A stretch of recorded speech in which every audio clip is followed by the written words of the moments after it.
রামনবমী করা একমাত্র সতীর্থ ক্লাব ধূলিসাৎ করে দিল সেল কর্তৃপক্ষ। সতীর্থ ক্লাব একটি অধ্যায়ের সমাপ্তি, অসংখ্য স্মৃতির অবসান।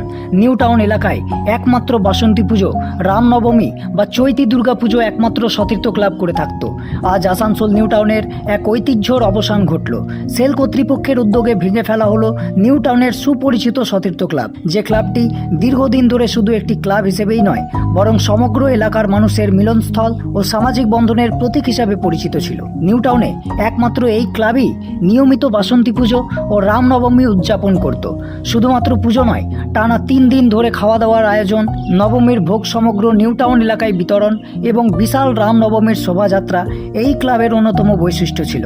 1976 সালে প্রতিষ্ঠিত এই ক্লাবটি 2027 সালে তার 50 বছর পূর্তি উদযাপন করার কথা ছিল। সেই সুবর্ণ জয়ন্তীর স্বপ্ন আজ অপূর্ণই থেকে গেল। হয়তো নিয়তির ইচ্ছাই ছিল অন্য কিছু। সামাজিক কাজের ক্ষেত্রেও সতীর্থ ক্লাবের অবদান ছিল অনস্বীকার্য। বিশেষ করে কোভিড মহামারীর সময় ক্লাবের সদস্যরা নিজেদের উদ্যোগে চাল, ডাল ও নিত্য প্রয়োজনীয় খাদ্য সামগ্রী সংগ্রহ করে প্রতিদিন খিচুড়ি রান্না করে আসানসোল ও বার্নপুর এলাকায় অসহায় ও দরিদ্র মানুষের মধ্যে বিতরণ করেছেন। তবে সবচেয়ে কষ্টের বিষয় হলো, এই ক্লাবটি ছিল প্রায় 20 থেকে 30টি পথ কুকুরের নিরাপদ আশ্রয়।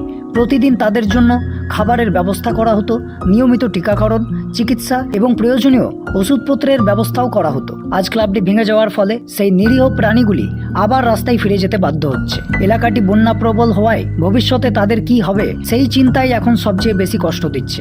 যে ক্লাবটি এতদিন মানুষ ও প্রাণীর মধ্যে এক অদৃশ্য বন্ধন তৈরি করেছিল, আজ তার অস্তিত্বই মুছে গেল। সতীর্থ ক্লাবের একটি বড় বৈশিষ্ট্য ছিল, তারা কখনো নিজেদের কাজের প্রচার করেনি। নিঃস্বার্থভাবে মানুষের ও সমাজের সেবা করাই ছিল তাদের একমাত্র লক্ষ্য।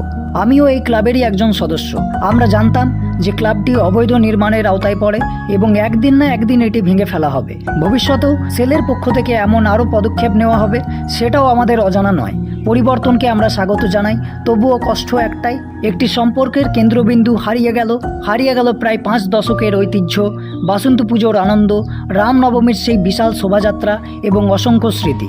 অবশেষে একটাই অনুরোধ, যে কয়েকটি পথকুকুর এতদিন এই ক্লাবকে নিজেদের ঘর বলে জানত, তাদের প্রতি যেন মানবিক দৃষ্টি রাখা হয়। তাদের খাবার, নিরাপত্তা ও চিকিৎসার বিষয়টি যেন এলাকার মানুষ ও প্রশাসন গুরুত্ব সহকারে বিবেচনা করেন।